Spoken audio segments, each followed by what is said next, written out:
The Venezuelan government sent more than 41 tons of humanitarian aid to Surinam on Friday to help those affected by the floods of the last few days. In Uruguay, feminist movements resumed the mobilizations to claim the right of women to a life free of violence. The government of Russia and the African Union are looking for joint solutions to guarantee the supply of cereals to the region.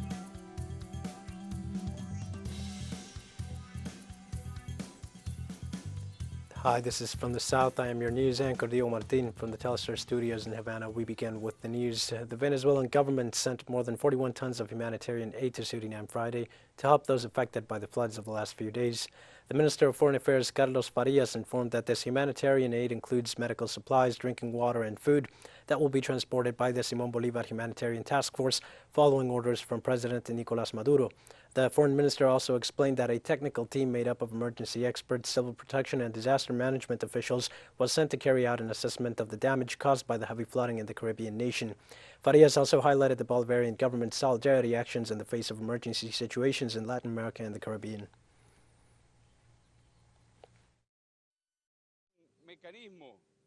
A mechanism that shows the country and the world how Venezuela, the government of the Bolivarian Republic of Venezuela, acts and reacts to the calamities of our Caribbean and Latin American brothers. It is important to highlight how consistently, constantly, and permanently President Nicolás Maduro is attentive to this type of problems that arise in our continent, in the countries of the great homeland, to be able to help at times when support is most needed. The Peruvian Congress rejected Thursday the motion of interpellation against Prime Minister Aníbal Torres, who is expected to answer for the further extension of the state of emergency in the country. The legislative entity shelved the motion requested by opposition congresspeople on alleged governmental unconstitutionality, with 46 votes against, 20 in favor, and 38 abstentions. The motion accused Aníbal Torres for extending the COVID-19 state of emergency, implementing measures which allegedly restricted fundamental rights. During the government of President Pedro Castillo, about 25 motions of interpellation have been requested against government ministers as a destabilizing strategy promoted by the far-right wing in the country. We update information on the constituent process in Chile as the plenary of the convention drafting the new constitution approved with a large majority the rule that prevents the re-election of the president for a second term. With 124 votes in favor, 0 against, and 3 abstentions, the congresspeople accepted the article that establishes that the president of the republic, elected for the period 2022-2026, may not stand for re-election for the following period.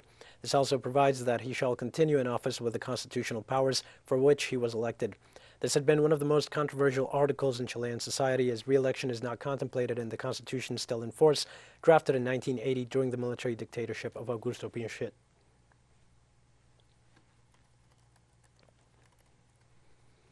A few days prior to the Summit of the Americas, Thursday, Haitian migrants deported to Mexico protested the death of 2 fellow nationals, claiming that such deaths are a consequence of Washington's immigration policies. The plaintiffs claim that it is the immigration policies of the U.S. that are killing hundreds of Haitians. The executive director of the association Bridge Alliance for Haitians said Title 42, implemented by former President Donald Trump, still in force, also translates into hundreds of Haitians deported from the United States, falling victims of violence and having no access to basic health services. The head of the Bridge Alliance for Haitians asked the administration of Mexican President López Obrador for more security for those crossing his territory.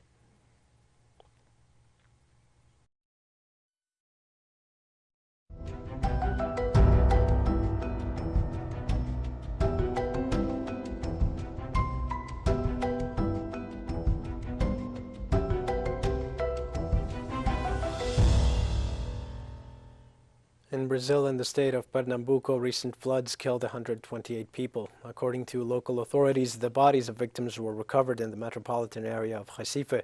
27 municipalities have been declared in a state of emergency, while more than 9,000 families have been evacuated. Meanwhile, rescue teams continue with search and rescue operations looking for possible survivors. Still, they say that the number of fatal victims may increase.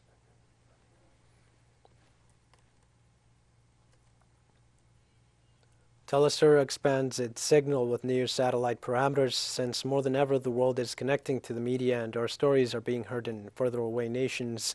These parameters are in place since June 1st in Latin America and the Caribbean, both in English and in Spanish, and quite soon further changes will be implemented for the signals in Europe and the Middle East and Africa.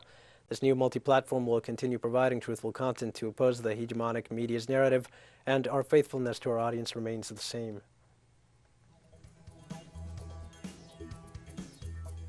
We're going to take a short break now. Please join us again after this.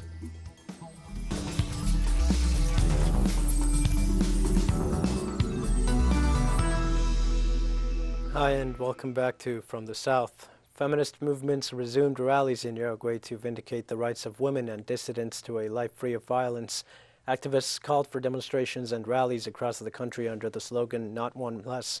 Of special interest was the group Tejido Feminista, Feminist Tissue, which organized a demonstration in Montevideo focused on different ways of processing the mourning of femicides, transvesticides, and those of girls and boys who have died as a result of patriarchal violence. At the same time, the group Pan y Rosas, Bread and Roses, marched from Montevideo City Hall to Plaza Libertad under the slogan, "Enough of macho violence, the state is responsible."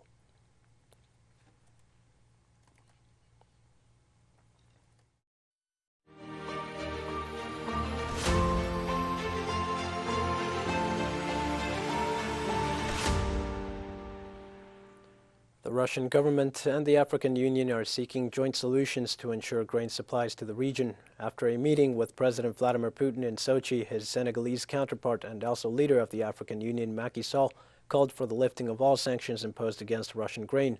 Sall announced that Western sanctions have aggravated grain and fertilizer shortages and called for the food sector to be left out of these sanctions.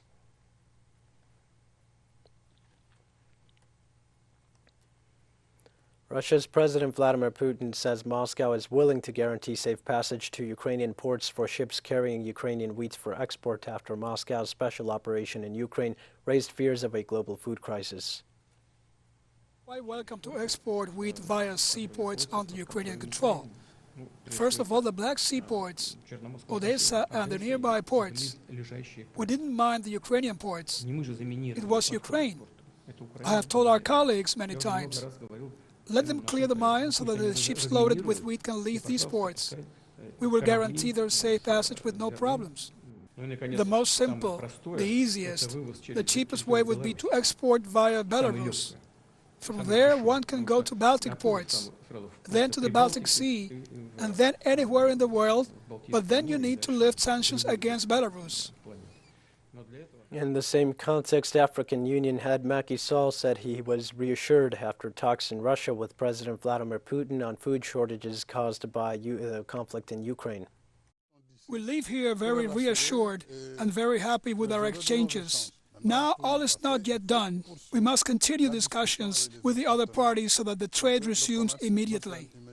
Russian Foreign Ministry spokeswoman Maria Zakharova dismissed Friday speculations of a Third World War. The representative of the Russian Foreign Ministry rejected the international speculations about the possibility of a global war and suggested to ignore the issue and worry about preventing it. Zakharova recalled that Moscow has been pointing out for years that international law and the United Nations organization should constitute a safety net that would protect the world and allow to avoid said event. On the other hand, the diplomat denounced that the West seeks to destroy international law and to introduce in its place a world order based on norms dictated by the United States and Europe.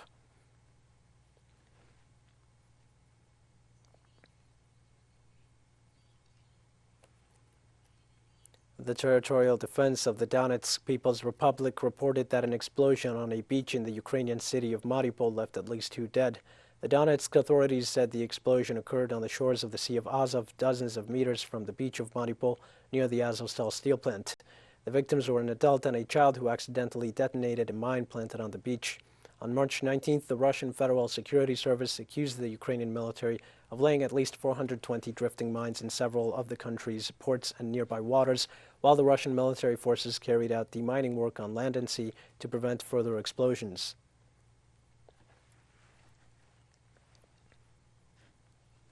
South African President Cyril Ramaphosa said that his country has been asked to mediate in the Russian-Ukrainian crisis. Ramaphosa, however, did not say who made the request and how the mediation was going to take place.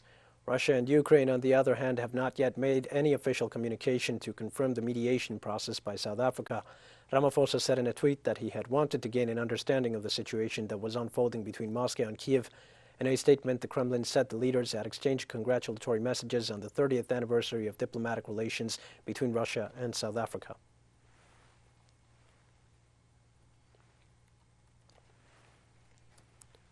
Chad declared a food emergency in the impoverished, landlocked country, urging the international community to help. The plea for aid came ahead of a meeting on Friday between the head of the African Union and Russia's President Vladimir Putin to discuss grain supplies in the aftermath of Moscow's special military operation in Ukraine. The United Nations have warned that 5.5 million people in Chad would need humanitarian assistance this year. The World Food Programme in March estimated that 2.1 million Chadians would be severely food insecure during the lean season that begins in June. Russia's special military operation and Western sanctions imposed on Moscow have disrupted deliveries of wheat and other commodities from the two countries, Ukraine and Russia, fueling concerns about the risk of hunger around the world.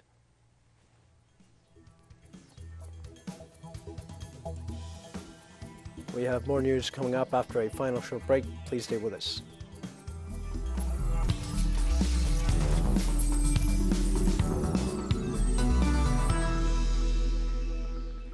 Hi and welcome back. In Spain, the campaign for the regional elections in Andalusia on June 19th began. The political parties reactivated their machinery in order to achieve the favor of the electorate. This after considering that in the last regional elections in Andalusia, abstention exceeded 40%. Opinion polls give the favorite parties to the right, and while the awards on the left will participate in the votes divided into three coalitions. Political leaders point out that these votes are important because it marks the beginning of the electoral calendar in the country that will continue with the municipal, regional, and general votes throughout the nation.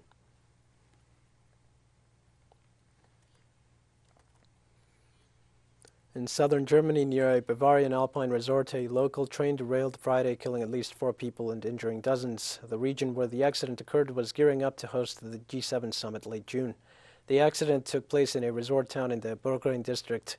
A huge rescue operation is still underway. The derailed wagons are laying on one side on the grass near a highway. A rescue worker said that so far there are about 30 people injured, 15 of whom had to be taken to nearby hospitals.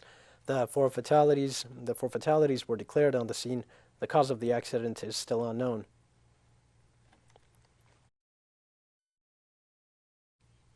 The government of China denounced the United States' strategy of presenting the country as an international threat. Authorities said this policy by Washington is intended to promote a conflict between the two countries. Beijing described the United States government as a global threat that instigates conflict. Chinese authorities asserted that Washington's irresponsible comments are evidence of the hegemonic character of the United States. These statements by Beijing come after the White House indicated that China is the only country that intends to reshape the international order, as well as the economic, diplomatic, military, and technological powers. In this sense, the Asian giant affirmed that they do not intend to change the international order.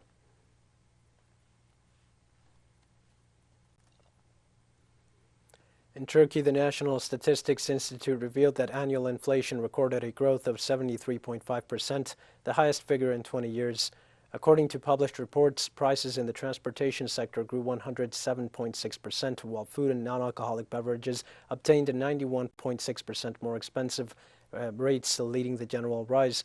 Inflation increased gradually in Turkey since the beginning of 2020 until reaching 36% last December, while in the first 5 months of 2022, the upward trend continued.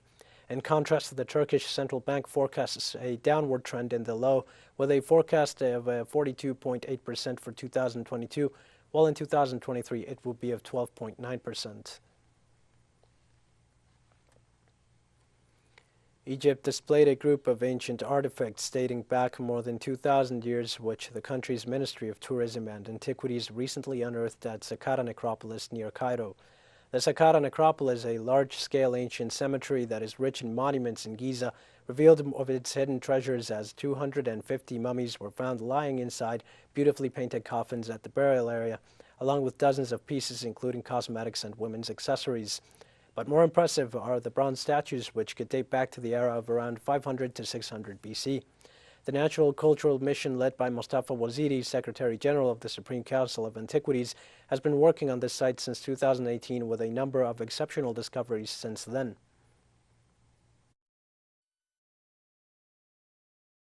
Today, it's a very special day. Number one, because we found the biggest cache of bronze statues. They are representing the different gods and goddesses: Isis, Nephthys, Osiris, Bastet, Hathor. 150 bronze statues. Can you imagine? Those statues back to the late periods. So we talk about 2,500 years old. We were really shocked and happy at the same time because it's one of its kind. We think that this papyrus is something like 9 meters. And we hope that this papyrus can contain chapters of what we call it the Book of Death, which is something really very important for us. With that, we've come to the end of this news brief. Remember, you can find these and many other stories on our website at teleSUR English. You can also join us on social media for all the latest news. We're on Facebook, Twitter, Instagram, and Telegram. For teleSUR English, I am Martin. Thank you for watching.